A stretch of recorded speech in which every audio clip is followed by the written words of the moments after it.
No, actually, I got in the service when I was my last year of high school. My high school sweetheart broke my heart. And one of the guys that had graduated, I think 2 years ahead of me, became a drill instructor. And he came to school one day, and he had a Smokey Bear on, and I said, I want to be in the Marine Corps. So I told my mom and dad, I'm going in the Marine Corps. And so when I graduated from high school, I enlisted. I was going in October, spent the summer working until everybody went back to school. Then off I went to the Corps. What was that experience like? Was it what you thought it was going to be? No, I didn't. Because the first day I got there, they always bring you in at night. So the first day I got there, they started hollering, screaming at me, and saying things to me I've never heard before, and I grew up in Chicago. So I'm kind of going, maybe this wasn't a good idea. But after a while, settled in, became a routine, and I wouldn't trade that experience for anything. In fact, I went back to San Diego. I found my original Quonset hut that I lived in my latrine while I was there. And I took pictures of it for my scrapbook. So that was kind of a good experience. What was it like when you found out you were going to go to Vietnam? Did you have to tell your family at that point? Or this is before you were married, right? That was before I was married, right. I was in a communication center at Camp Lejeune, North Carolina, and found out that my top sergeant came in one day and said, I've got orders to Vietnam, and there's a billet they need you over there to fill, but I'm going to give you a choice. He said, either you can volunteer or I'm going to volunteer you. So which is it going to be? So I raised my hand, and that's how I got to Vietnam. Then I told my mom and dad I was going. I don't recall ever getting a big, like, don't go or anything like that. But during those days, it's something you didn't talk a lot about at home. So I went off to Vietnam. Getting off the plane over there, or did you get off ship or plane? Sorry. I got on a plane. I came in on a C-147, and as I was coming into Vietnam to Da Nang, I flew into Da Nang from Okinawa. C-147 came in, dropped down like that, and my sinuses just tore me up. I went after the flight sergeant, and you know, what's going on here? You guys are going to kill me. They said, well, if we didn't come in like that, we might get shot down. I went back and sat in my seat. I didn't say another word. And I remember to this day, when they opened up to the door to the C-147 and I stepped onto the stairs, I remember the smell, I remember the sky, what it looked like, and the sounds all around me. I've only witnessed that one time since I left. I was out in Oklahoma when that happened. But I remember all that came in, and I saw the body bags that were stacked up. And I went, this is reality. I'm in Vietnam now. So that was my first experience there. Second experience was that night we got rocketed in our Quonset and the billets that we're staying in. And I never thought I could hug a floor as tightly as I did when I got there. So I hugged that floor real tight. Y'all became close. Very close. What did you end up having to do? What was your daily routine over there? My main job is I ran a communication center. Had a lot of what we call crypto traffic, which was secret stuff that would go from line companies through us to headquarters. That was my main job. So when we get up in the morning, have a can of sea rations. That's all we had is sea rats. Go to the communication center, get everything cranked up for the day, start receiving traffic and pass it on, communicate other traffic back to the line companies. And then at night, I had some guys that were working with me that would take the night shift. And sometimes I would actually go out on patrol at night. And that was not necessarily my fun thing to do, but I remember coming back off one patrol, and it never came in the same way that you went out. Always came in a different way. And I had these handheld flares. You pop at the bottom, and they go up. When I got ready to ignite mine, I slipped on the berm that I was on, and it shot off and came down over the chapel, landed on top of the chapel and burned it up. And I had my top sergeant at that time was waiting for me when I came in. He had all sorts of good things to say to me when I came in, and he sent me back out the next night. So. Didn't slip the next night? No, I maintained the next night. What were some of the good times for you when you were there? What were some of the good memories you have? Some of the good times. I've got a lot of pictures of the kids that I met that were right outside of our compound that I got to know quite well. Just interfacing with the kids was a big joy.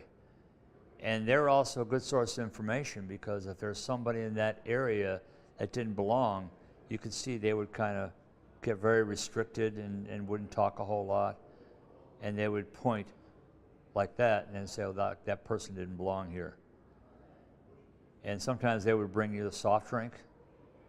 And over there you had to be careful with soft drinks, because they would be laced with shaved glass with the inside the ice. So the kids, once you got to trust the kids, they would bring things to you, sometimes some rice cakes, and got to know them quite well.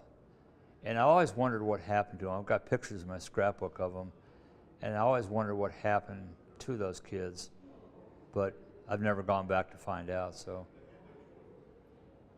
and meeting some of the guys that I was stationed with while I was over there was a good experience. You got to know them a little bit. You didn't want to get too close, because if you got too close, they might not be there the next day, and something could happen. So, but just getting to hear their stories about where they came from, some of the stories about boot camp and things that they went through, and some of the experiences that they had as they were out in the field.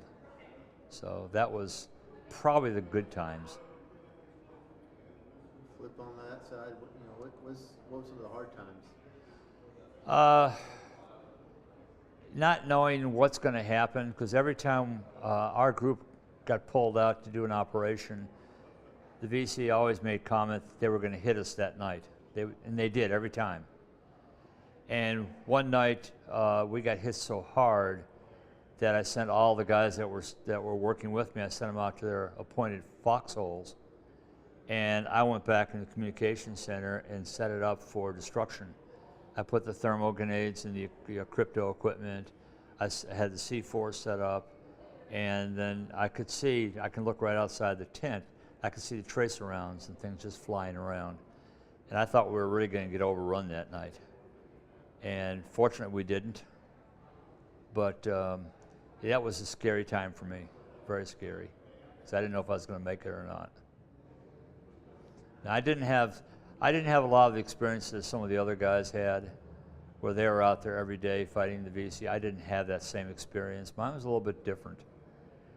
I had enough, but not too much. So, but that one time specifically, I thought we were get overrun. That was a scary time. Just not knowing, and just not knowing from day to day what was going to happen. You just didn't know. But so that was probably my worst times. Did you feel that your time over there was as long as it was, or did it feel shorter, or feel even longer? Or? It felt almost forever. You kind of lose track of the days because you're so busy doing what you do, and you don't keep track of the time. And it just seems like, in one aspect, it seemed like time just breezed right by. Other times, it felt like you just can't wait until for the time to go back is going to take forever and ever. It's kind of a mixture. But so after a while, you kind of got used to a daily routine as much as you could, but it just seemed things would drag on. How how was your experience when you found out you were leaving Vietnam? What was that like, knowing you were leaving and coming home? The way that happened was I found out there was a ship draft, the first one ever, that was leaving, coming out of Da Nang. And I gave the email to, or the transmission to my officer in charge, and I said, I'm getting set to get ready to go home. Can I get on this ship? Would you allow that? He said, yeah, I'll allow it. So the night I got ready to pack up and leave, the guy that took my place on an operation outside in the compound took my radio that I had, and he took my place. And I was due to go out the next morning. And so when he came, the patrol came back in, the VC had gotten him through the back. They got the radio right through the back and killed him. And I just threw everything in my sea bag as quick as I could. My rifle was turned in, so I was kind of defenseless. And they told me to get on the back of a deuce-and-a-half truck, and they would kind of take me where I needed to go. I hugged the bottom of that truck because I couldn't wait to get on that airplane. But I was scared to death that we'd get hit by a group of some sort. And when I got on the plane and the plane took off and I was up in the air, I was relieved. Excuse me, I'm sorry, I got a cold. So when you got back to the States, you went back to Chicago, or is that when you came to North Carolina? No, actually, I landed in San Diego, and I actually was discharged at the same place I started. And then I came back to Chicago. When I came back, we were told not to wear any uniforms on the way home. I didn't. I got home, and the family basically, glad you're home, go to work. They didn't really want to talk about the experience. So all that built up in me for all those years, not being able to share that. So I was like, well, I was all internalized, but I couldn't get it out until a friend of mine who moved next door to us after I got married, Ron Harris, you probably saw Ron. He and I started talking about Vietnam and found out that we're over there pretty close to the same time, and we could start sharing between us about what was going on in our lives. And then we went up to D.C. to see the wall. Our wives went with us. The wives stepped back away from the wall, and Ron and I were like little blubbering idiots up there. Just everything just kind of came out. And ever since then, I've been able to talk about it and share with the guys and gals in our group, and that was really good for me. So. What does it mean to you when you do see the wall? What is that experience like for you? The wall to me is a very humbling place. It's very simplistic. It's not ornate. It doesn't need to be. But when I go to that wall and I think about all the men on that wall that gave their lives, so we here in the States, including myself, are able to live free, vote, and all these things that we do here in the States, and they gave their lives so we could enjoy our life. I take it so seriously when I go up there. I always have to stop by and visit the wall and kind of pay homage to the folks on that wall that gave their lives. It's very, very humbling for me. Even though I'm part of the group, but I didn't give my life. I didn't have to at that, didn't do it. And but I respect and honor all the ones that did. How does it help sharing your story now? Say it again, please. How does it help you sharing your story now? Not just to me today, but just in general. I've been able to share with my kids a lot. I have 4 children, and they've all been interested in hearing about my experience in Vietnam. I've been able to talk about it. And when I share my experience, and I tell them I'm not a war hero, and I don't claim to be. I did my job. I'd do it again if I had to. I said, but I look at it this way: what I did helped protect you and your children, and allow you to live your life in a free society.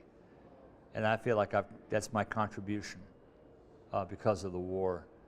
And then we talk about things like voting. I said, I don't care who you vote for. That's strictly up to you. But you have an obligation. These men and women over the years have died to protect that right for you to be able to do that. You need to vote. I don't care who you vote for. That's your call. But I did my job. I'd do it again. And I try to instill upon them the fact that there are people out there that are protecting you right now. You know, enjoy that freedom, because there's somebody out there standing watch, keeping you free.